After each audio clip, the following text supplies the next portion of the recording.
Blog Talk Radio. Well, good morning and welcome to Dynamic Word Bible Studies. This is your host, Felicia DeRozier, and my amazing co-host, Cross the boss. Cross the boss. How are you doing, favorite? Cross the favorite, he says.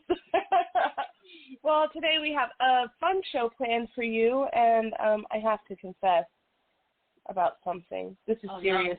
No. Oh, no. Very serious business. This isn't going to be good. I lied. Dun, dun, dun. And what did I lie about?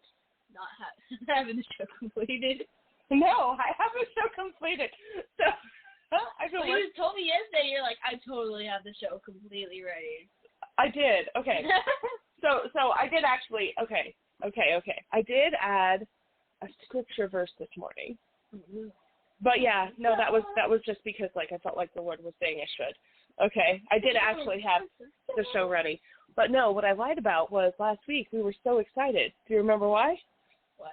Because we had finally finished the first chapter of John. You found another chapter of John. I found another teaching out of the first chapter of John. So we're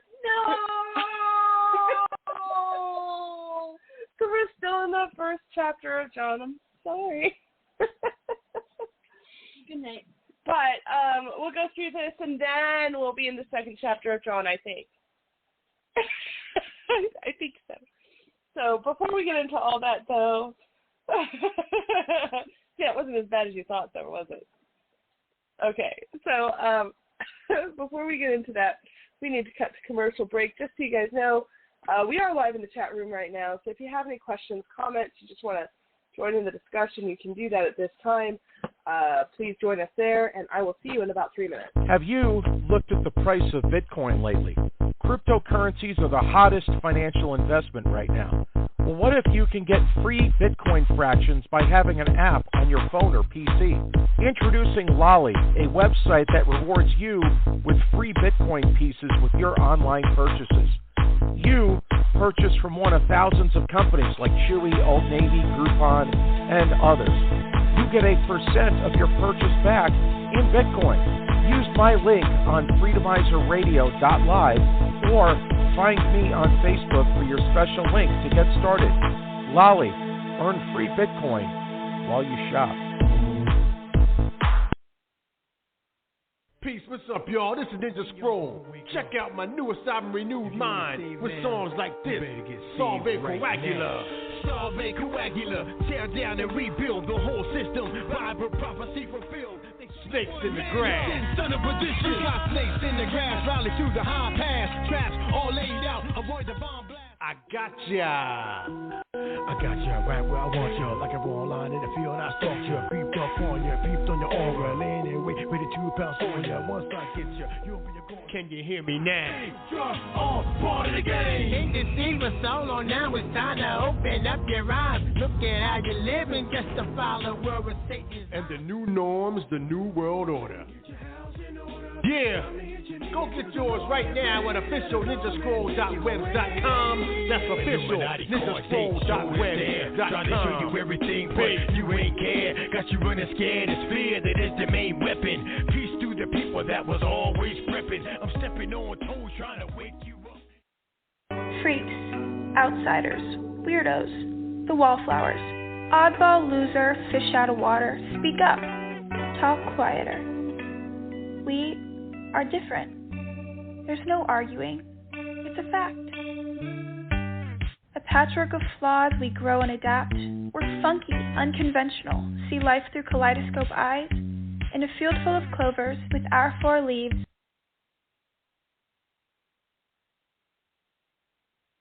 Freaks, outsiders, weirdos, the wallflowers, oddball loser, fish out of water, speak up, talk quieter. We are different. There's no arguing. It's a fact. A patchwork of flaws, we grow and adapt. We're funky, unconventional, see life through kaleidoscope eyes. In a field full of clovers, with our 4 leaves, we bask in blue skies. Flaws are natural. Our imperfections, our weaknesses, our scars. There is a misfit in all of us.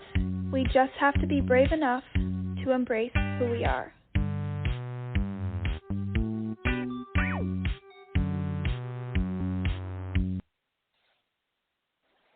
guys. Well, welcome. We're ready to start our Bible study for today.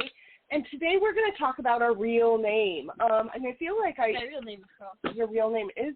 Okay, so your real name is Cross, isn't it? Yeah, despite many of my friends' beliefs that I was like Crucificio or something like that. I think the best one was Christopher. Christopher, yeah. Christopher is really hilarious. I think that's creative, so shout out to Lex for that one. So it's funny.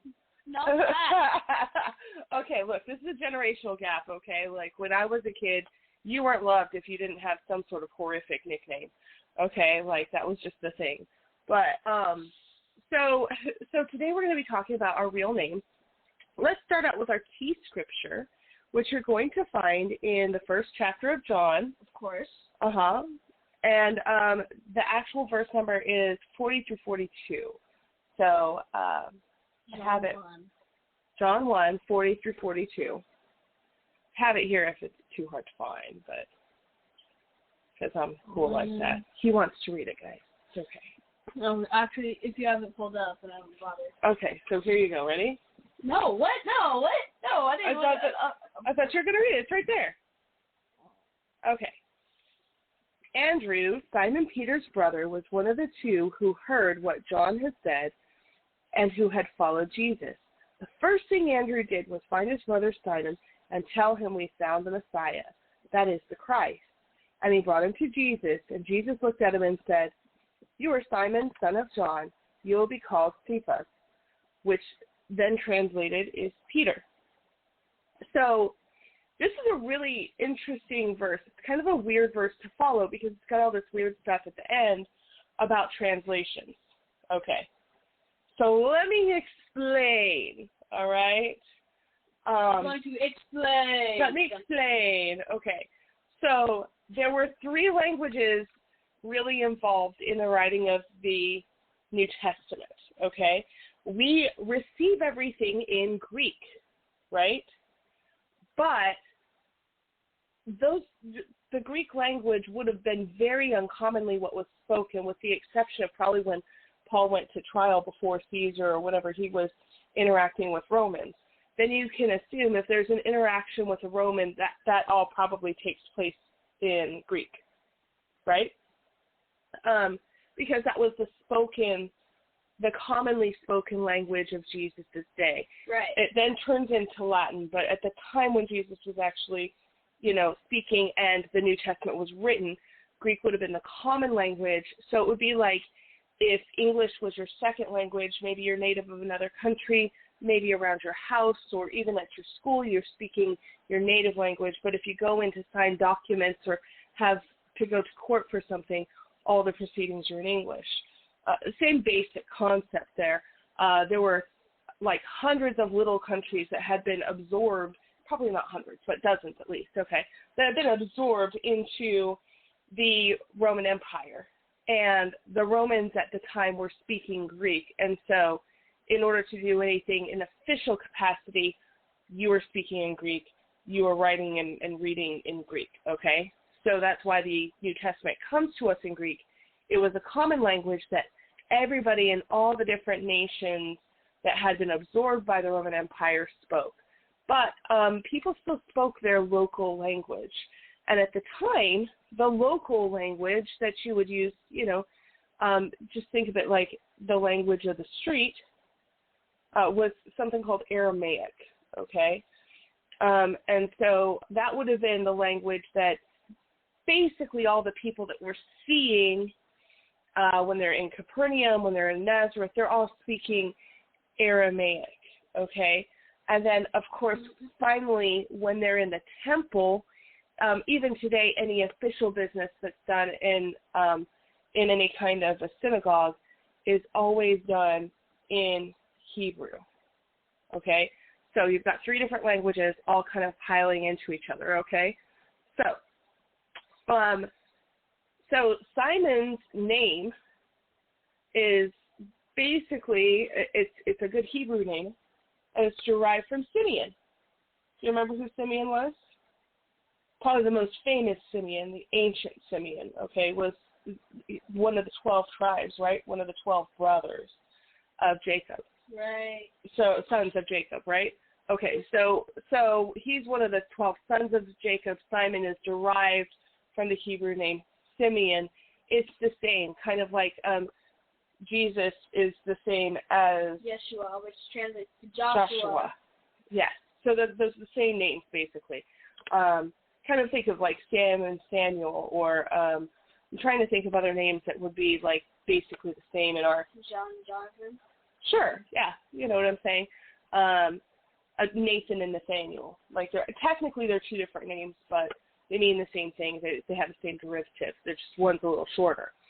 So his original name is a good Hebrew name. Why change it, right? Like, that's a whole question there. Why are we going to change it? So then Jesus changes it to Cephas, right? And that's what it's written down as, a Cephas. I don't know what you guys do in your spare time, but I don't go around changing my friends' names. You don't. That's a little weird, right? So we're going to talk about that. This is a little weird, right? Go up to somebody. Your name is now... Christopher.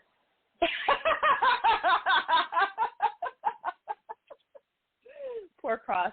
You're not seeing him on the other side of the camera dying. We should have a video camera for this episode because he's like dying now. Christopher. Okay, so anyway, is that what your friend did to you? I'm pretty sure. Yeah, he's gonna fall. Okay, there you go. So anyway, what's crazy about this whole situation is then it says, which is then translated to Peter.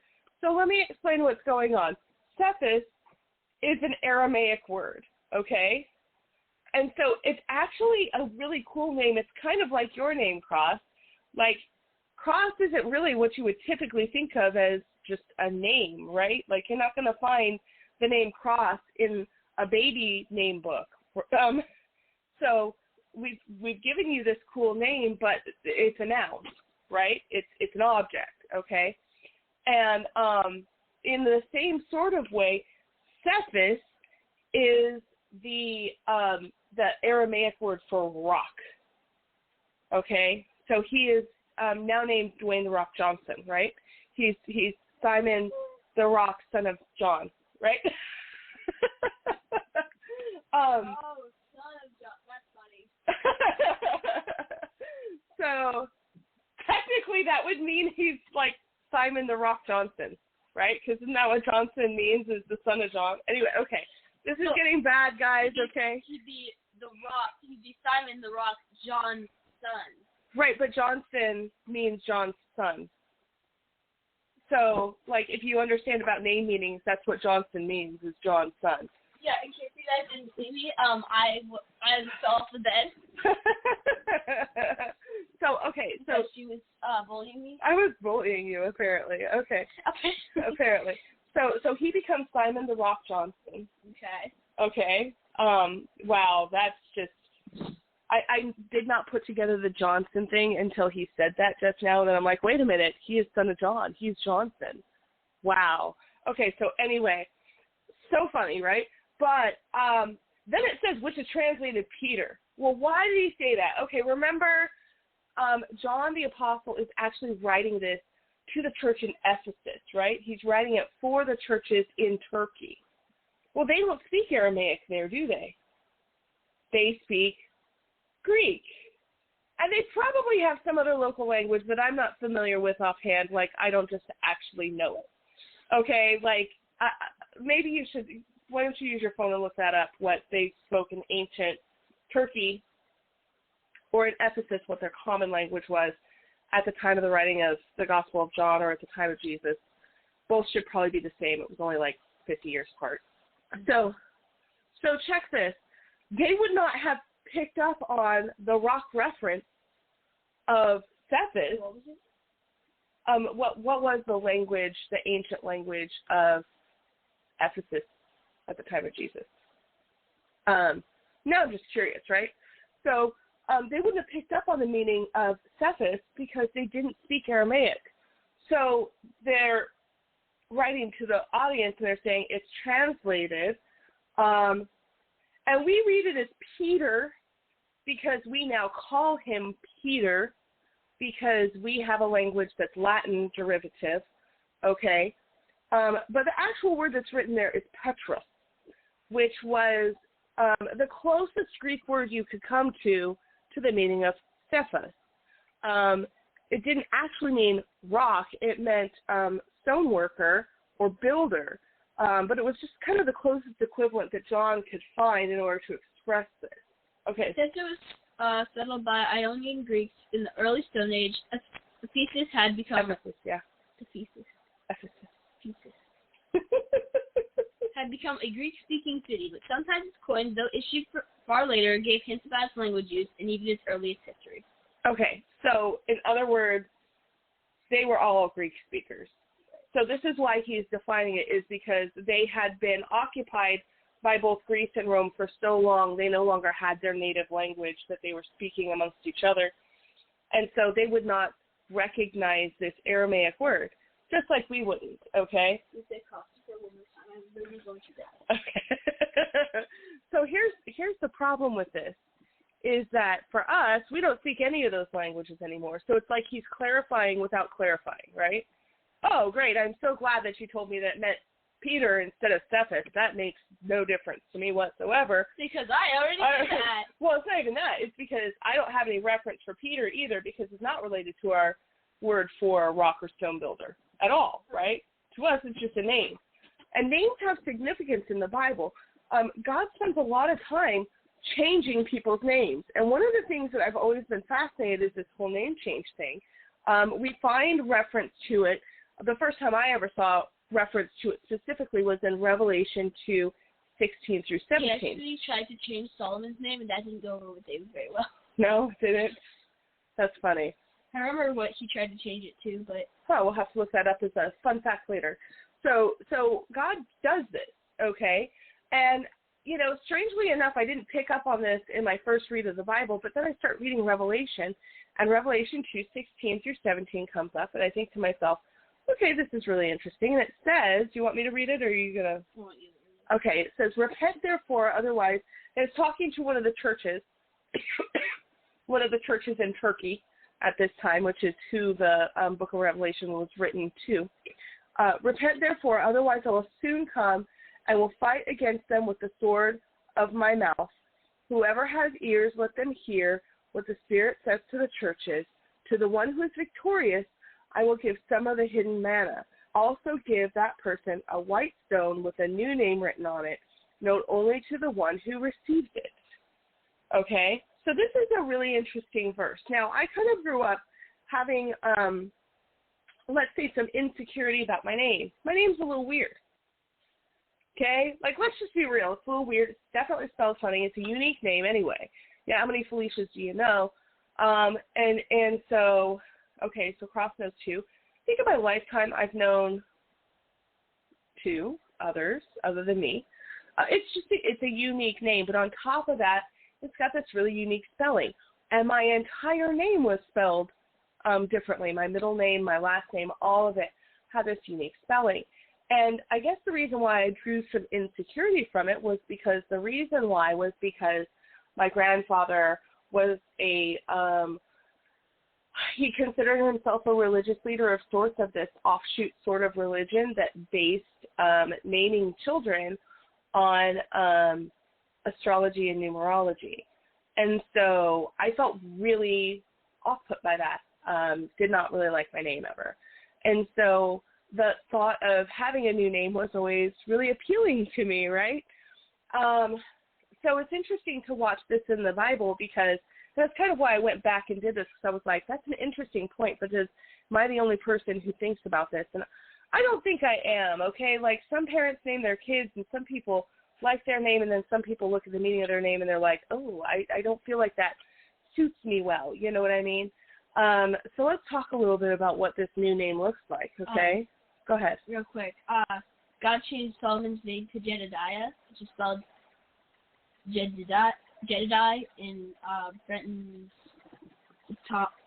Jedediah. Jedediah, yep. Okay. It means blessing. Oh, that's a sweet name, though. Jedediah. I like that. Yeah, David did not listen. What does Solomon mean? Solomon means man of peace. Okay. Well, both are appropriate, I suppose. Okay. So. They was like, no, I got this one chosen. Right. He's like, I got this. So, so let's ask the question, like, why did Jesus choose to rename Simon? So God actually gives lots of people, to the point, new names in the Bible, if you think about it.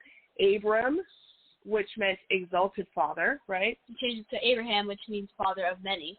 Right, which is an interesting change for Abraham, whatever you want to call him, because when he was Abram, he was really the father to none. He was a father figure to Lot, but nothing more. Likewise, like his actual biological father. Right. So likewise, Sarai becomes Sarah. Okay. So I don't know what those originally meant. But I looked it up, so this is awesome. Okay. So both of them are derivatives for the word for princess. Okay. But Sarai is possessive. My princess. So she was Abram's princess when she was Sarai, but when she becomes Sarah, she is the princess of many. Cool, right? So God's changing their identity, and he's doing that kind of as a way to commemorate his promise to create this big family, this great nation from this one family. Make sense? So those are a couple. Then we can kind of think about Jacob and Israel, right? Same guy. Okay, but he has this incredible encounter with God. And a nasty temper. He does have a nasty temper. He's kind of, so Jacob means deceiver. Yep. Right? I don't remember what Israel means. You can check that out if you want. But Jacob means deceiver.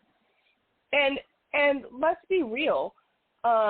Jacob's name is really, really appropriate for who he is, at least for the first part of his life. Like, his character doesn't really develop all that well after that even, but... That's what it's someone who struggles with God. Someone who struggles with God. So basically, Jacob spends the whole early part of his life really kind of deceiving people in order to be able to get his way. And then he has this struggle directly with God where he wrestles God in the desert, right? God touches his hip, and he's never quite the same after that. His kid, he was so creative with his kid. Esau means hairy because he was hairy. He was hairy. So, to the point. Creative. Okay, so check this out, though. Like, let's think about this for a second, okay? Is that very often parents gave their kids names like that. You were hairy, you were red, so you were named the color red. One of, I want to say it was Ruth's husband. So there was Naomi, Ruth, and then Oprah was, I think, the other daughter-in-law. So I actually know what Naomi changed her own name to, and I know what it means. No, Oprah didn't change her name. I said Naomi. Naomi. Okay, we're going to talk about that in a second. Okay. So she had two daughter-in-laws, right? Mm-hmm. Naomi. Ruth and Oprah, and they were married to Naomi's sons. And I think one meant pain and one meant sickly, and they both end up dying. So she clearly named them based on, maybe she gave birth to this son, and he was in pain or she was in pain giving labor. But either way, both these children were fairly unhealthy, and the namesake kind of let you know that they weren't the healthiest chaps. And they both end up dying along with Ruth's husband, if you're not familiar with that story. And Naomi's husband died too. It's a whole mess. Yeah, they flee Israel to Egypt, and because of a famine, and in the process, all the men die.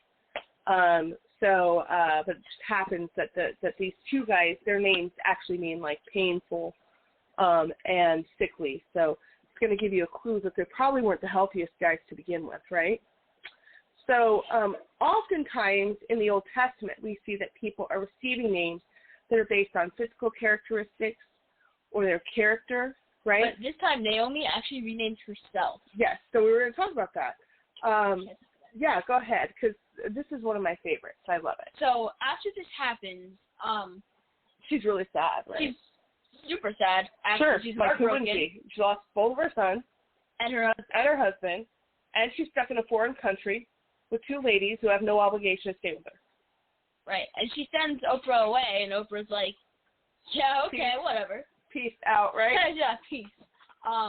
But Ruth stayed with her, and she keeps saying, Naomi, your people will be my people. Right. And your Naomi, God will be my God. And Naomi, yeah, your God will be my God. And Naomi pretty much says, don't call me Naomi, call me Mara, which means bitter. That's right. So I actually put the scripture into the notes for this. I'm about to tell you, you don't have to look it up. I already know. So Naomi actually means joy and happiness. Okay? That's ironic. So she goes, don't call me Naomi. Okay, which, by the way, my name actually also means joy and happiness. Okay? Mine's a Latin root, right? So it would be the Latin root of Felix. It's just spelled differently. Okay? Mine's cross, which means execution device. Wow. No, your name has a meaning. You know that. We've talked about that, right? So it does. So anyway, her name meant joy, but Mara. Do you remember what Mara means? Bitter. Bitter, right? It's the same root as Mary. So these are people who are drinking a bitter cup from God, and so. Thank you. No kidding. I knew that. Look, it says cross name meeting. Cross from the crossroads. There you go. No, I actually knew my name was Cross. That's amazing. Thank you so much. Oh yeah, Google, because so it's not, again, your name's not one that you'll find in a baby book. Okay, so we get to attribute the meaning to it.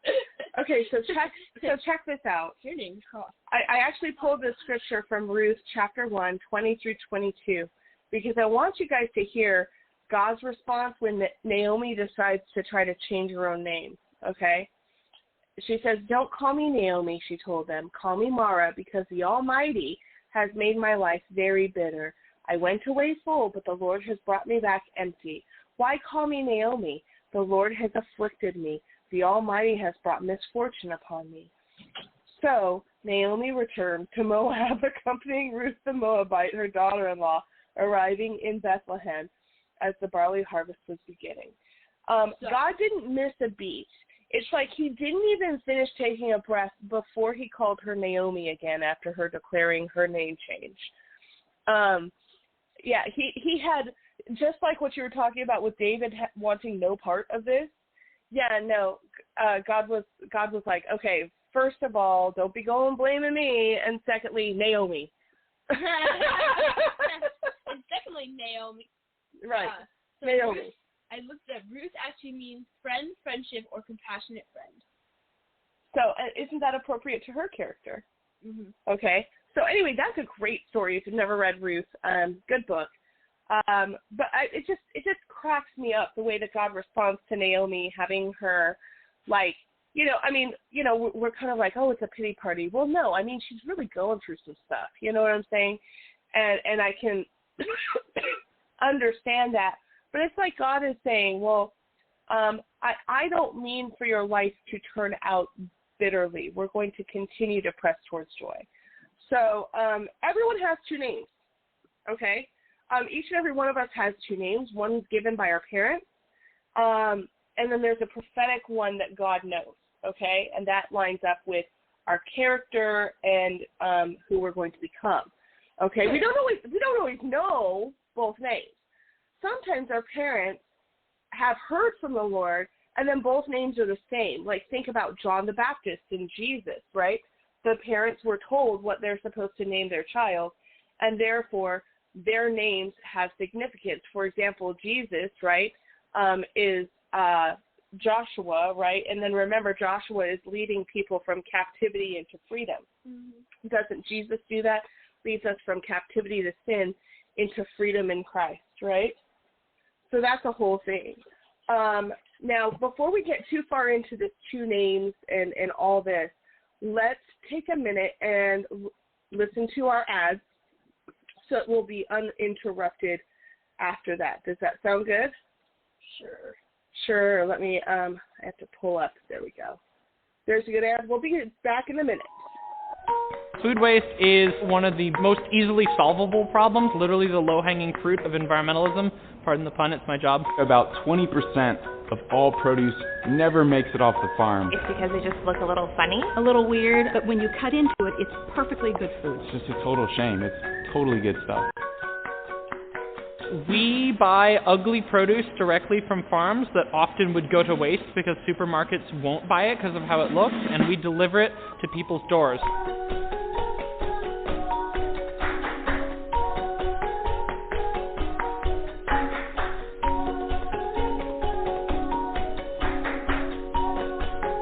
I didn't know that there was beauty standards for an apple. This isn't that ugly at all. Like, that's the most common first box, complaint we get. We changed that. We educate people. We show them how amazing these fruits and vegetables are. To have food delivered to your house. Box of produce every week. And it's more affordable. At a very reasonable price. Cheaper than the grocery store. I spend a lot less time in grocery stores. It's an adventure every time that you open your box. High quality produce. There's nothing wrong with the produce. And they taste exactly the same, if not better. Save those fruits and vegetables that get wasted every year. And it's delivered to your door But why wouldn't you do?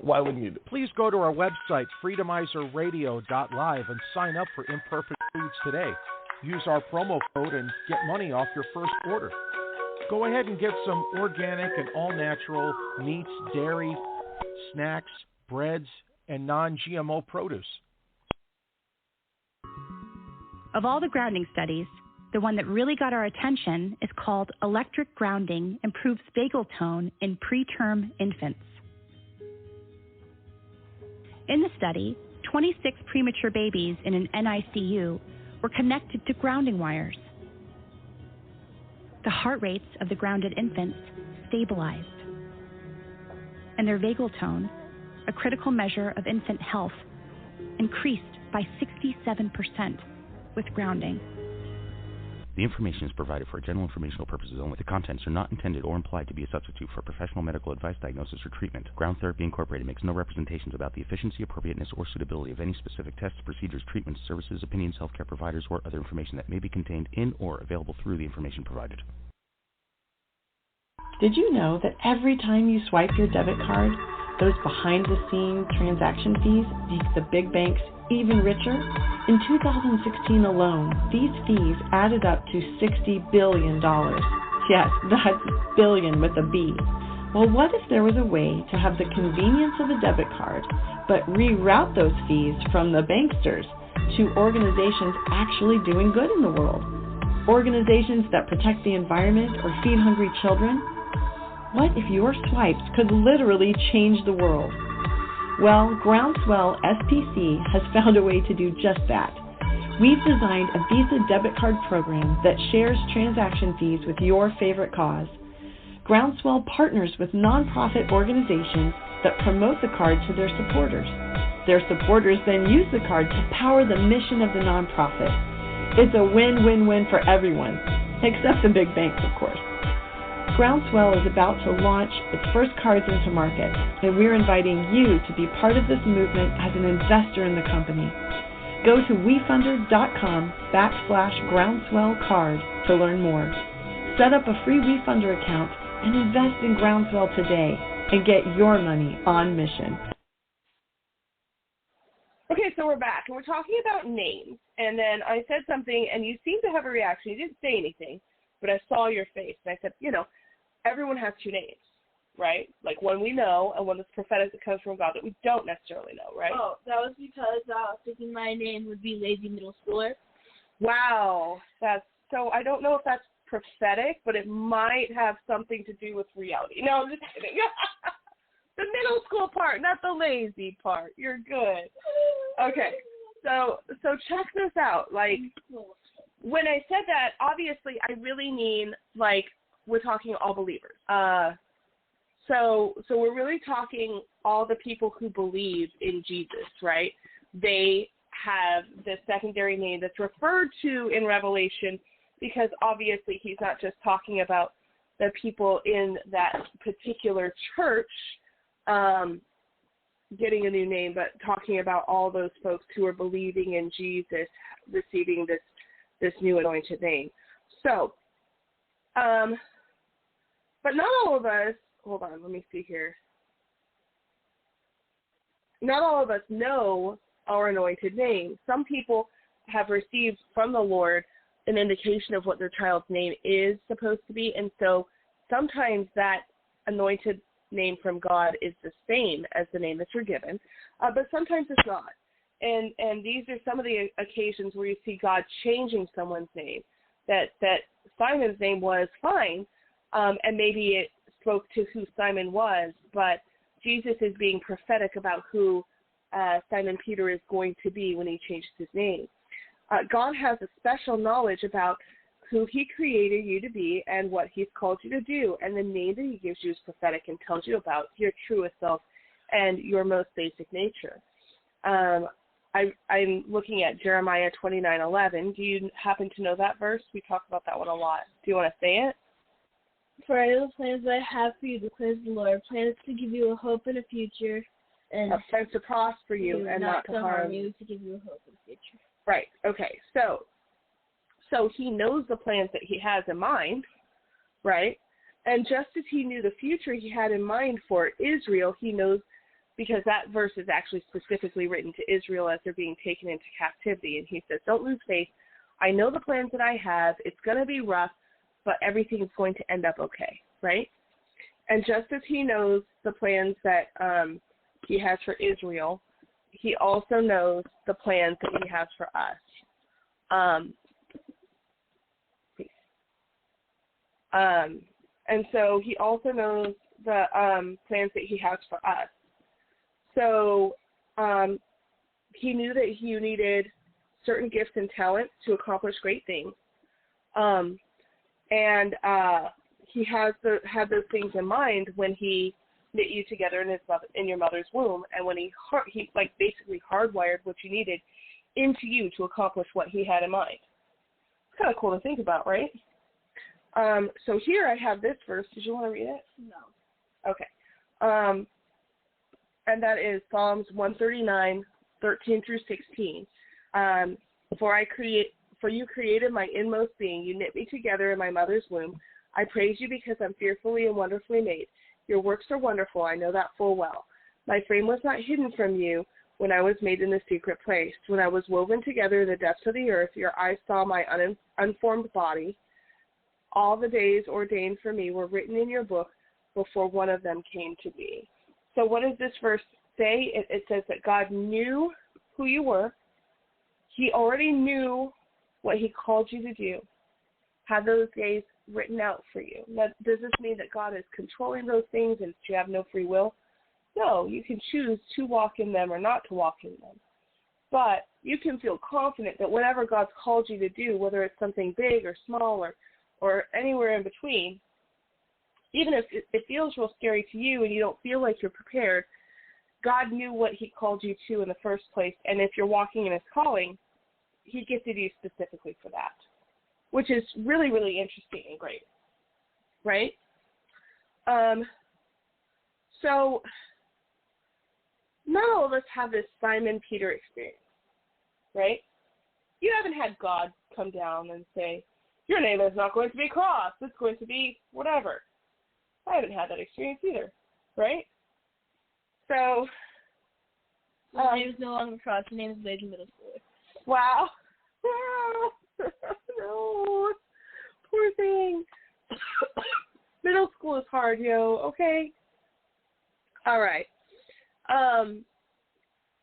But you may have such an experience as you walk in the calling of the Lord. But even before we have such an experience, we already have a new name. Right. Do you know what that is? No. So everybody has one new name that's already common to them all. So remember we had a big discussion about covenant at one point. And there were several different aspects of a covenant, right? And there was the sharing of the meal, and there was very often a cutting of the flesh, right? The cutting of the covenant. And then sometimes people exchanged robes, right? We see this in the new covenant when the language is talked about where we wear Christ as an outer garment, right? But another thing that's very common in a covenant is the exchange of names, okay? Now, before you look at me like I'm crazy, I'm not crazy, because one of the few covenants that we still have active in society is marriage. And what's one of the things that happens in marriage?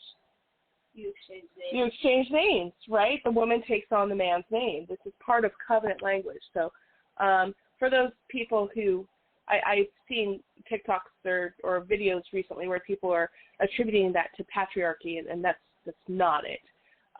It's actually part of the covenant ceremony where there's a name exchange involved. And so it's actually a protective measure saying, who is on this young lady's side who's coming after you to do something bad to her, right? Okay? Truly, it's like think of it as a warning sign, right? So anyway, we're entering into a covenant with the new covenant. And so when we do that, we receive Christ's name because we become Christians. And what does Christ mean? What does Christ mean? No. Yes, it does. No, it means anointed one. Oh, that. It means anointed one. So what does that mean when we are Christians? We are the anointed ones. We are part of that anointing of God, right? And so, is that prophetic to our law? Yes. Yes, I would think so. So, that's one way that we've already received a new name. And potentially as you walk in your calling, you actually might receive another. It may be that God will speak to you or someone around you, and they'll anoint you or bless you with a new name, or we might have to wait to heaven to find out the other one. But I'm hoping there's a white stone with my name on it. And I'm waiting for that. I think that would be really, really cool, like I said. So I just imagine, this angel handing it to me, and I'm reading it over. Lazy middle schooler? No, it's not lazy middle schooler. Stop it. I guarantee you it will be. It won't be, I promise. I guarantee you God is laughing right now. I mean, I'm sure he has a dark and twisted sense of humor like I do. I mean, he made you funny, so there you go. All right. Well, that pretty much brings us to an end to the regular Bible study portion. Yay. Do you want to cut to commercial again real quick before we go into our Q&A? What do you think? Well, we kind of have to. I think so. Let's go ahead and do that. And then we've got, I think, just 4 questions today. So we'll see you in just a minute. I've heard stories from teachers in classes where their students are grounded that they have half the level of referrals for discipline. Some students who were in tears because they were experiencing success when before they were experiencing failure with their behavior and discipline. I've heard stories from teachers with autistic children who have been grounded, where they have less of what they call the meltdowns. And the meltdowns are less frequent and shorter, and they come back into the classroom, and they're learning more than they had learned prior to the grounding.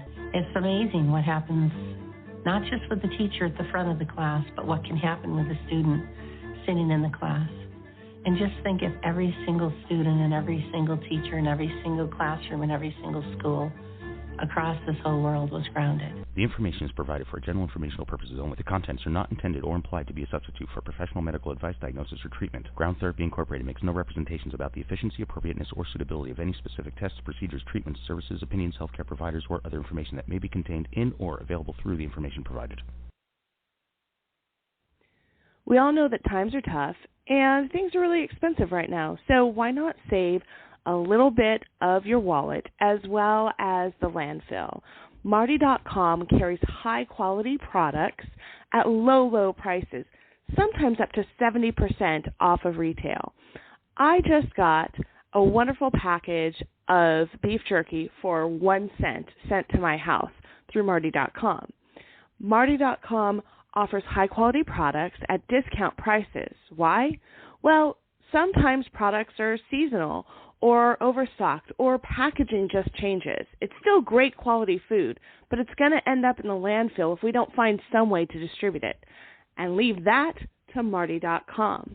Now, if you want to save a little extra today, you can get $20 off your first order by going to our Facebook group for Dynamic Word Bible Studies and picking up a discount code there.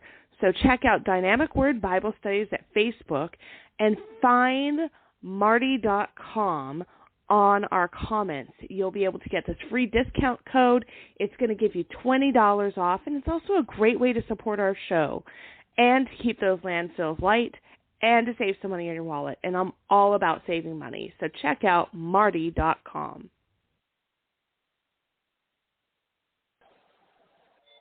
Okay, we're back, and we're getting ready for Q&A.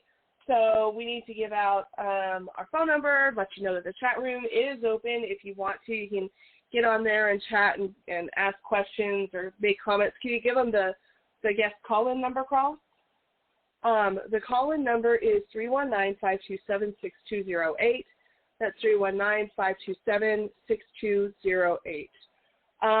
So let's start with our Q&A, shall we? Okay, so the first one is, does your name have special meaning? And did your parents tell you what the name means and why they gave it to you?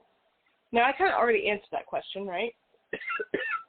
So this one is really for you, buddy. Let's talk about that. Does your name have special meaning? Yes. It does? Can you tell us a little bit about that? Did we tell you about it? Probably at some point. Okay, so you don't remember. Is that it? I remember. I just don't really want to talk about it. Okay, so your name means Cross Alexander, right? And it's Cross Alexander. And so Alexander means mankind's defender, right? And so we were talking about how the cross is mankind's defender, right? And we thought that was really cool because that talks about how atonement is the thing that makes everything better for us, right? So let's see here. This is a fun question, so I hope that you like this one. Ready? So who in the Bible do you think is most like you? What's their name and what does it mean? That's kind of a hard question, isn't it? The Pharaoh of Egypt. What, you think you're most like the Pharaoh of Egypt? What? He didn't have a name. Did you know that? Yeah, he's just a pharaoh. He's just a pharaoh. Isn't that crazy? Like in the Bible, all sorts of people have names, and then of course his greatest opponent, of course, is Moses, right? But we don't know which pharaoh it is because they don't name the pharaoh. He's just the pharaoh. Like literally as if God was like, yeah, he's not significant in this story. It's like kind of crazy. Kind of like the prince in Snow White. He doesn't have a name. His name's Prince Charming. I think his name literally was Charming. But... No. Like he doesn't have a name. They never mention his name in the whole cartoon. So very similarly, Pharaoh does not have a name in the Bible. Yeah, but actually probably Moses or Peter, because I would definitely talk back to God if I got the chance. Okay, are you saying you're a little hot-tempered? I'm a lot hot-tempered. You're a lot hot-tempered. You know what? I feel like I really connect with Peter in that way too. I feel like a lot of times I say and do things, and I could probably think them through more. Let's put it that way. So I try really hard not to do things just based on emotion. Actually, no, this is my final answer. Okay. Ehud. I'm way too eager to stab a fat guy in the belly. Wow. That's not something you should confess on air. The police will always come to you. They're going to be like, nothing. Right.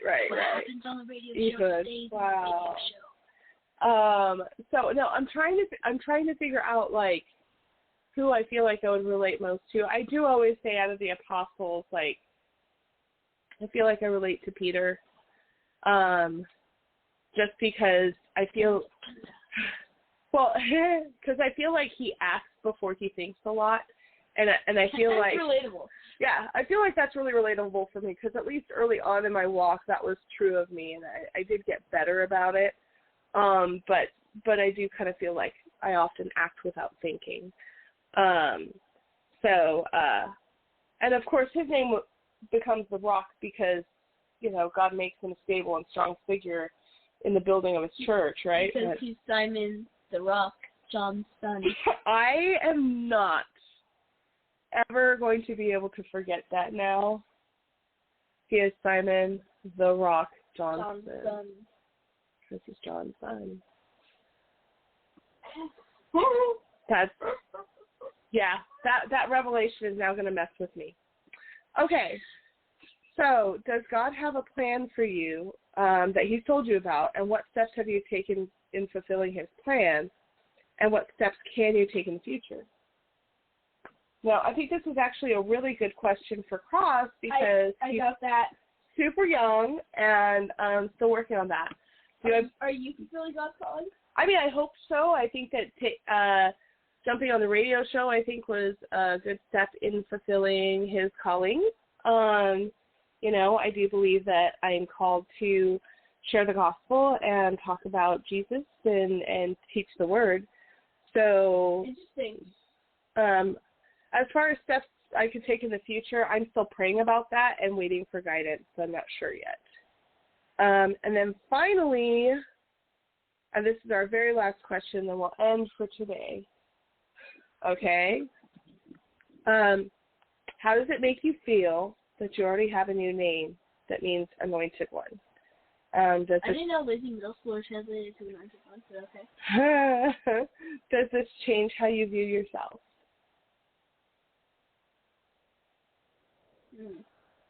I kind of feel like it is our very first indication that God really does have a plan for us, and that plan is good. You know what I mean? And to let us delve a little further into what God's plans really are. Oh, I think God just corrected me. He said, lazy middle school doesn't mean anointed one. It just means lazy middle school. Okay, great, nice. That's perfect. You're welcome. Wow. So it's Cross, Alexander, Lazy Middle Schooler, DeRozier Christian. Is that how that works? Simon the Rock Johnson. Wow. Well, you heard it here. It's the same thing, guys, okay? Anyway, that's all for today. Do you think it was worth spending an extra week in that first chapter? This is kind of a fun teaching. And now we all know about Simon the Rock Johnson. That's amazing. That's right. Like I'm gonna have to ask God, was that an intentional punchline sometimes? Anyway, so thanks so much for joining us today. We're headed off. You guys have a wonderful, blessed week, and we'll talk to you soon. Bye. Do you want to come look at the car with me? For the ones who work hard to ensure their crew can always go the extra mile, and the ones who get in early so everyone can go home on time, there's Grainger, offering professional-grade supplies backed by product experts so you can quickly and easily find what you need. Plus, you can count on access to a committed team ready to go the extra mile for you. Call, click Grainger.com, or just stop by. Grainger, for the ones who get it done.